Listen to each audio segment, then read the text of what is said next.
Festival of Twenties, sebuah festival di mana suara bertemu, cerita terhubung, dan pelajaran dibagikan.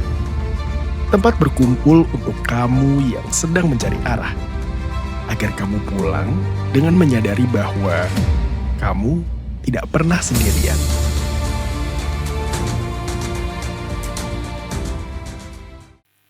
Halo semuanya, kenalin nama aku Bager, aku suka nulis.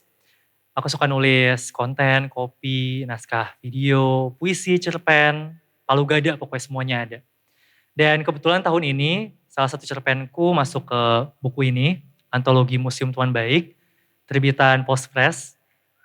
Thank you. Nah,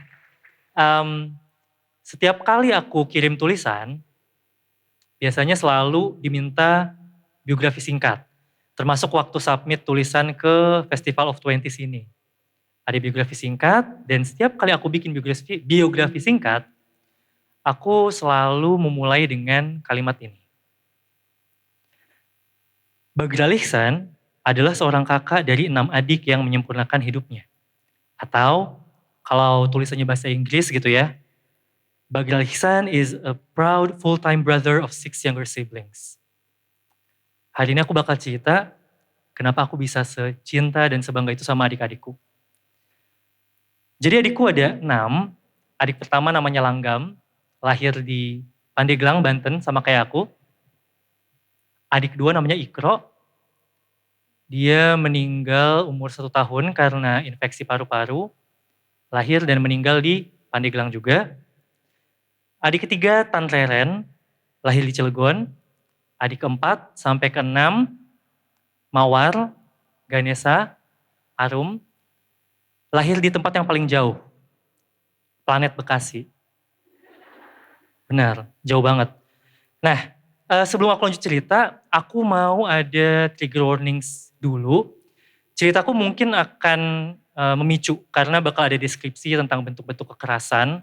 Dan kalau misalkan ada teman-teman di sini yang khawatir akan terpicu, boleh ambil jeda dulu, mungkin bisa keluar sebentar. Atau kalau misalkan ribet keluarnya boleh tutup kuping dulu mungkin, terus nanti beberapa menit kemudian buka kuping lagi. Jadi karena meskipun memang ada bagian-bagian yang triggering, aku mau kasih spoiler sedikit kalau cerita ini bakal happy ending. Gitu. Lanjut ya. Oke. Nah, jadi aku sama adik-adikku itu tumbuh di keluarga bersama dengan ayah yang abusive. Keras banget. Jadi benar-benar suka marah-marah, suka ngomong kasar, ngatain, ngomong kotor, mukul, nampar, lempar barang, sampai nendang, pokoknya semua bentuk kekerasan fisik ada. Dan kami semua menerima itu gitu. Ibu kami, nah untungnya ibu gak kena kemarahan ayah atau gak disakitin gitu ya sama ayah. Tapi ibu kami permisif banget. Jadi kalau misalkan ayah lagi marah gitu ya, ibu kami ya diem aja gitu. Nurut, karena katanya istri harus nurut sama suami. Terus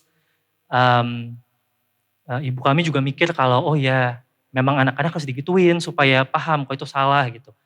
Kalau misalkan ada yang di luar ekspektasi, gak apa-apa dimarahin, dipukul kayak gitu mindsetnya.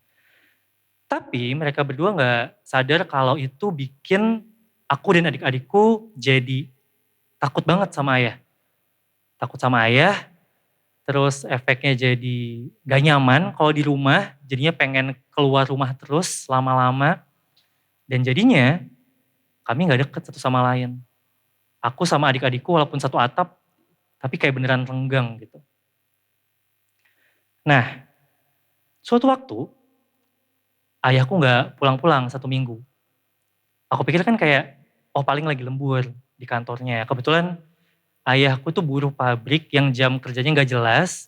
Jadi kadang seminggu itu bisa lembur lama, terus dia pulang cuma 2 hari atau 3 hari gitu. Ini seminggu gak pulang, oh paling lagi lembur. Tapi kok lama-lama 2 minggu, 3 minggu, sampai sebulan. Begitu udah lewat sebulan, pahamlah aku. Wah kayaknya ayah gak bakal pulang lagi sih ini mah. Karena beneran Gak ada tanda-tanda sama sekali. Gak ada yang tahu kenapa dan kemana ayah pergi. Termasuk teman-temannya, termasuk keluarga besarnya juga gak ada yang tahu. Waktu itu tahun 2013, itu aku baru aja lulus SNMPTN, undangan. Aku mau mulai kuliah di suatu kampus di Surabaya. Ibu sama adik-adikku kan di Bekasi itu ya, aku bakal ke Surabaya, makin jauh lagi lah. Secara jarak, secara ikatan emosional juga makin jauh. Gitu. Dan 2 tahun setelahnya, itu tahun 2015 berarti. Tanteku minjemin salah satu rumahnya, tanteku dari pihak ayah ya, minjemin salah satu rumahnya buat ditinggalin sama ibuku dan adik-adikku. Itu di Sidoarjo. Karena waktu itu keluarga kami bener-bener, wah finansialnya berantakan banget. Ibu kami kejebak MLM, terus ketipu sana sini, ngutang banyak. Wah chaotic lah, terus gak ada yang kerja juga gitu maksudnya.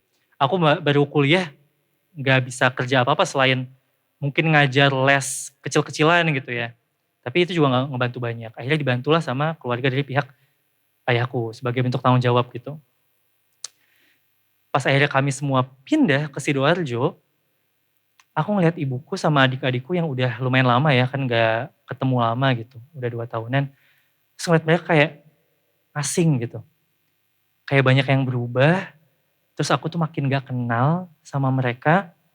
Aku gak tahu warna favorit mereka apa, terus kayak makanan kesukaan sama makanan yang mereka gak suka apa, aku gak tahu sama sekali.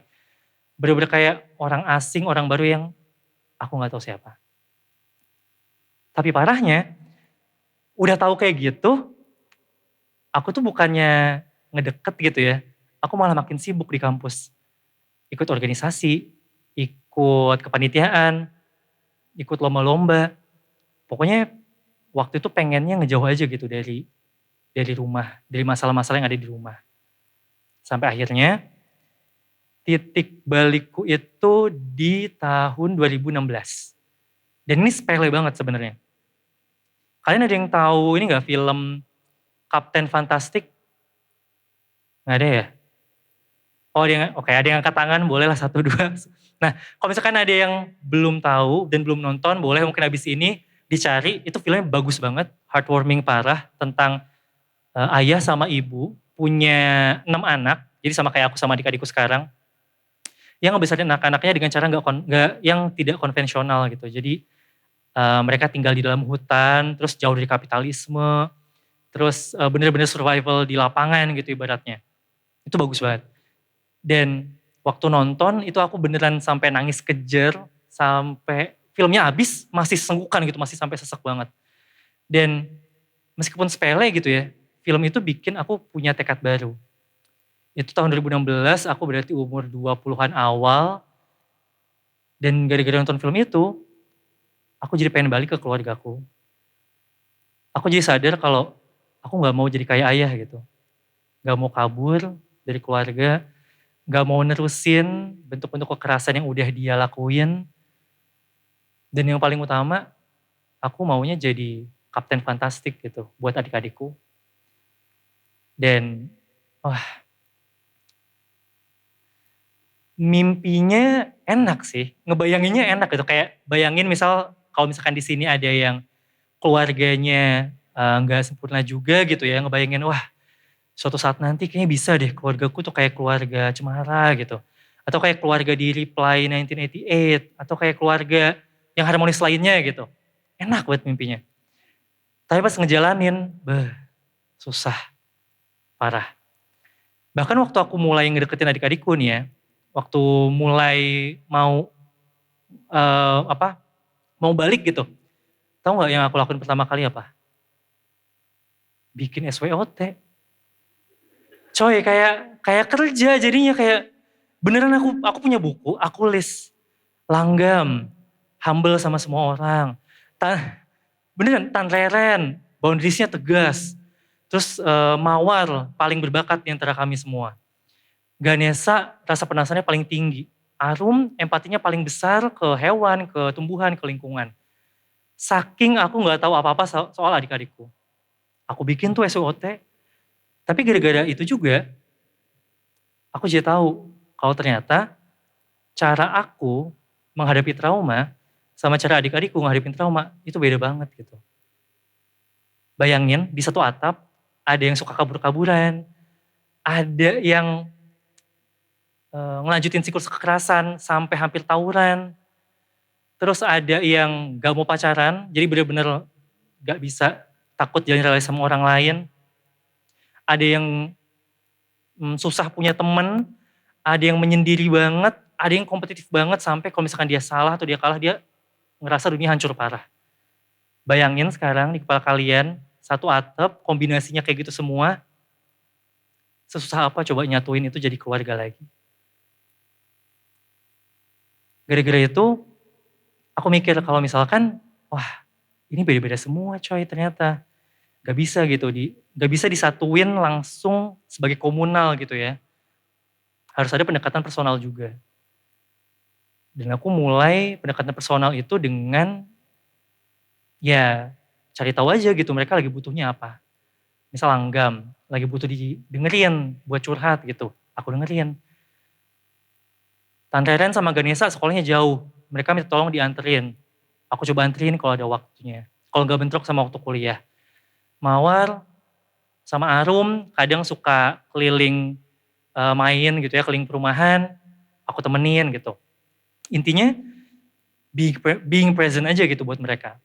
Coba hadir sebisanya, terutama di waktu-waktu ketika mereka butuh aku gitu. Dari being present, terus tiba-tiba naik kelas. Jadi being vulnerable. Wah ini yang paling susah sih. Coba lo bayangin, atau di sini ada nggak yang gengsinya gede banget sama keluarga? Setinggi langit dah pokoknya kayak curhat sama keluarga aja nggak mau gitu. Pasti ada kan ya? Nah dulu aku kayak gitu tuh.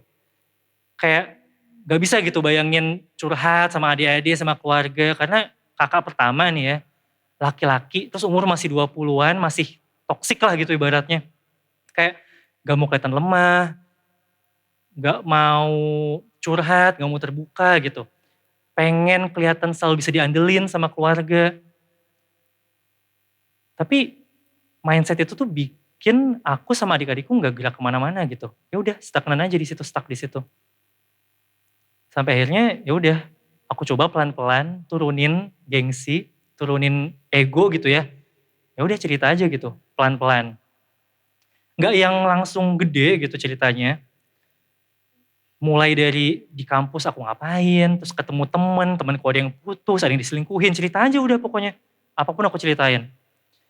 Dari situ lama-lama adik-adikku juga cerita. Aku tanya mereka di sekolahnya gimana, ada kejadian seru atau enggak. Udah ngalir. Gara-gara aku terbuka, mereka jadi ngerasa dipercaya. Mereka akhirnya jadi ngerasa berharga dan berani juga buat terbuka gitu. Timbal balik. Lama-kelamaan, ceritanya makin berat, makin dalam gitu. Dan akhirnya kami punya kebiasaan rutin yang gak kami sadarin.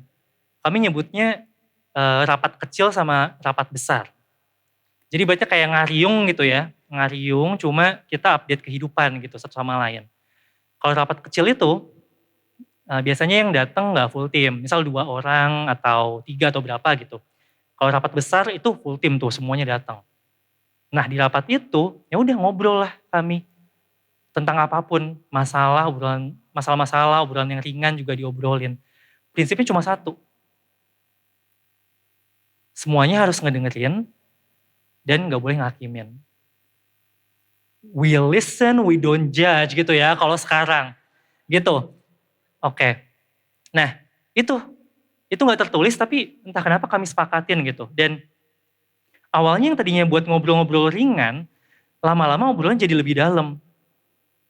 Dan yang aku gak expect, ternyata banyak loh masalah kami yang secara komunal dan personal gitu ya, yang bisa selesai dan ketemu jalan keluarnya dari rapat-rapat itu gitu. Dari situ aku sadar kalau ternyata sebagai kakak gitu ya, gak harus kita punya semua jawabannya. Kita gak tahu apapun juga gak apa-apa. Buktinya masalahku aja ketemu jalan keluarnya itu dari saran-saran adik-adikku yang kecil-kecil gitu. Yang aku gak kepikiran kayak, kok bisa ya mereka mikir kayak gitu? Aku gak kepikiran sama sekali loh. Terus adik-adikku yang lain masalahnya juga bisa selesai karena ada saran-saran dari adik-adikku yang lainnya. Termasuk masalah keluarga yang gede banget, kayak waktu itu ibu kami kena tipu lagi, ya ini masalah yang lain lagi, yang soal ibu ada, mungkin gak di sini. Terus ibu kami pinjol, gak bilang-bilang, ngutang banyak, terus kami sekeluarga kena COVID, macam-macam lah pokoknya masalahnya. Tapi selesai juga, bisa kami lewatin selama bareng-bareng gitu. Dan aku pikir salah satu kunci utamanya adalah percaya gitu. Percaya sama satu sama lain, percaya kalau adik-adikku tuh jauh lebih pinter dari aku, percaya kalau semua suara berharga dan gak ada yang boleh disepelein. Dan yang paling penting, percaya sama perjalanannya. Soalnya jujur aja selama ngejalanin, wah itu naik turunnya banyak banget. Sering aku ngerasa pengen nyerah aja gitu, kayak wah ini kayaknya udah rusak lah ini mah, udah gak bisa dibenerin lagi gitu keluarganya, udah bertahun-tahun kok gak sempurna-sempurna juga, naik turun terus gitu. Berantem lagi, marahan lagi, pecah lagi. Tapi kalau misalkan aku flashback ya, aku sekarang flashback ke masa-masa dulu gitu ya, kayaknya emang harus gini deh jalannya gitu. Gak linear, pasti ada naik turunnya, pasti ada maju sama mundurnya. Dan kalau misalkan aku fokus sama perjalanannya, bukan hasil akhirnya, aku jadi sadar gitu kalau langkah aku sama adik-adikku itu gak sia-sia. Dan sekarang kami kepisah lagi. Arum sama ibuku di Sidoarjo, Arum masih SMA kebetulan. Terus Ganesha baru aja tahun ini keterima di kampus Depok. Terus Mawar masih kuliah di Jogja. Tante Ren kerja di Bogor. Langgam di Tangsel, aku di Jakarta. Kepisah tuh semuanya. Tapi anehnya kami malah ngerasa masih deket banget gitu. Kayak punya grup itu isinya buat tuker-tukeran memes gitu ya, video TikTok, foto kucing, terus keranjang yang gak bakal di check out gitu, diskon-diskon gitu, itu di share semua di situ. Dan rapat kami juga masih jalan, kadang lewat chat, lewat telepon, lewat video call gitu, rapat kecil, rapat besar. Dan yang aku bersyukur adalah topik obrolannya makin dewasa. Kita punya anggota keluarga yang lain yang bisa kita deketin, atau kalau misalkan udah gak ada bisa deketin om, tante, atau sepupu. Supaya kita tahu kalau ini semua bisa kita capai bareng-bareng gitu. Dan berbekal kesadaran itu semua gitu ya, aku mau kita semua percaya juga kalau ini semua bukan beban teman-teman sendirian, ini semua tanggung jawab bareng-bareng. Dan kalau keluargaku yang hancur, yang amburadul, yang chaotic parah aja bisa hari ini jadi keluarga lagi, aku yakin kita juga bisa. Aku yakin kita bisa mutusin rantai kekerasan di keluarga kita. Aku yakin kita bisa mewujudkan sama-sama bentuk keluarga yang selama ini kita cita-citakan. Memang gak ada keluarga yang sempurna, tapi gak akan pernah sia-sia juga kalau misalkan kita sama-sama berusaha untuk menuju ke sana. Aku yakin kita bisa selama bersama-sama. Terima kasih.